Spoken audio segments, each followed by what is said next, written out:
and welcome back to a program. You're watching Morning Thailand with Fai and Golf. And before I give it to Kun Fai, we just talk among each other. They did not know inside the studio in the control room. Now, I want to talk a little bit about the fact that the provincial hall in Songkhla province was actually has been sieged or visited as well. Yesterday, they said that there's several of the provinces that has been seized in terms, well, I would say visited. Not seized. Not seized. The provincial halls has been visited. They say that in Trang, Phuket, Surat Thani, Chumphon, Songkhla, as well as Satun. However, obviously, they did not intrude inside. It's more like a, nice warm visit and such. However, one person in particular, Kun of the Songkhla province, the governor, actually has done something that no one else has done. Is that he was the one that led the movement of the people itself. So he was the one that actually holding the flag. I think that's like the first civil servant that, just came out and say, hey, this is what we're supporting. And this is, of course, just to show in the provinces, there's this situation as well. But if you saw in the footage, Kun Grisada Bunrat, the Songkhla governor, even boarded a convoy himself and holding a Thai flags. Marching or not marching on the way to the provincial hall and asking the police officers to move away and do your job otherwhere else. People here will be protected. Nice. See? That was nice, right? So peaceful is fine. Like that's what I said. Peaceful is fine. A visit is fine. Siege it and stop it. That might a little bit exactly in a gray area there. All right, back to the capital here inside the parliament chamber, because not only on the street the people are trying to overthrow the government. Inside the parliament, the Democrat MPs have attacked the cabinet members and even the prime minister herself quite harshly.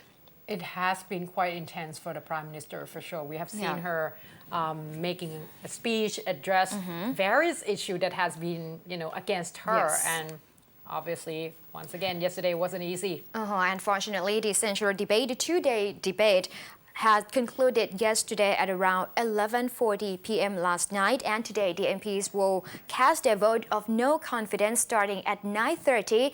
Yesterday, with the opening of the debate session, two Democrats MP had stood up to attack the government's project. Kun Warong Detkit Wikrom started off with the government's rice pledging scheme, which he said that there's a lot of flaws and failures and also corruption of the government's campaign there. And also Kun Korn Jatikawanit had talked about the loan bill that requires money for the operation of the mega water management project.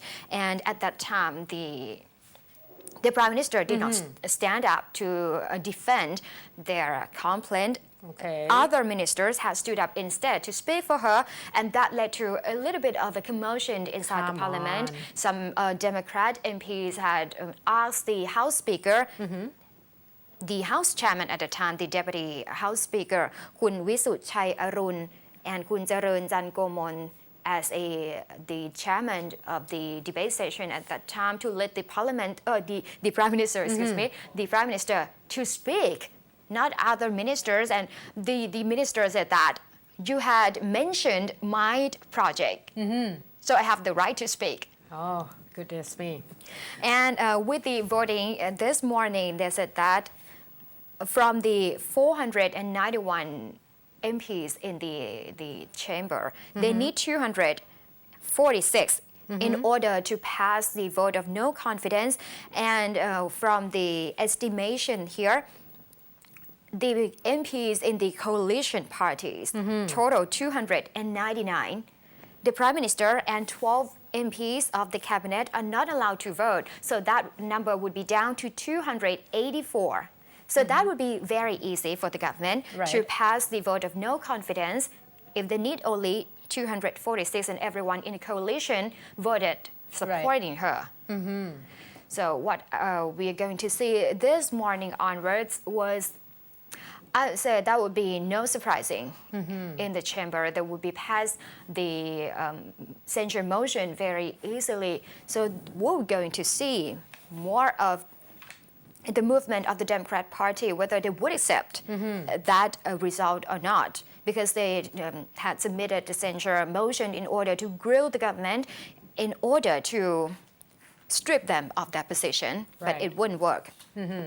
All right, very quickly about what the other people have to say about us. Obviously, at this point, the government has said that, especially the foreign ministry has, Prime Minister's office has talked about various ambassadors that sent the, I would say, worries and concerns, as well as letters of of hope, pretty much, saying that, for example, China, the Chinese ambassador, along with the ambassador of United States, as well as UK, as well as Australia, has talked about their concerns over the Thai situation and sent letters to the government requesting and hoping that there would be a peaceful way of resolving this problem, and there's not going to be violence. Now, at this point, they say that according to the tourism ministry, tourism and sport ministry has reported that over 300,000 tourists has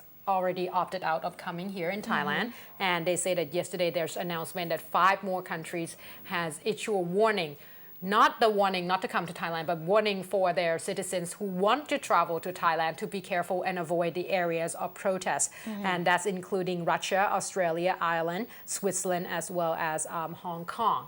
At this point, 28 altogether, because yesterday I reported 23. Yeah. And also BBC of England also talk about the fact that right now there's quite a bit of a protest here in Thailand. Jonathan Haidt, the BBC reporter here in Thailand, has talked about the situation, saying that it's almost like a carousel, that we're going in circle. And he predicted that more or less, if there is another election, the government will win again. This is his prediction. For CNN, Jethro Mellon also talked about the situation and saying that even though there's a lot of people that, coming out and obviously not supporting the government, he is more or less worried about the clash, and that could turn into violence like we've seen before as well. And Thomas Fuller of New York Times also talked about the issue and saying that at this point, there's even a conflict between the Democrat Party's members itself, because he sees that Kun Gornjatikawanit, one of the Democrat MPs, also talk about the fact that he's not really okay with the fact that Kun Suthep Thuksuban has came out and talked about that particular 6 And Kun Gorn demands. had already given an interview to CNBC, right? Yeah, so at this point, it seems like situation has been escalated and intensified, but it's not at the point of violence yet. We're probably going to have to wait and see, and tomorrow I'm pretty sure we're going to have a lot more to report on. But for now, let's take a short break, because when we come back, Kun Shane will give us a little bit more detail about what exactly is Thaksin regime and whether or not that's actually the main cause of this whole problem. So please stay tuned.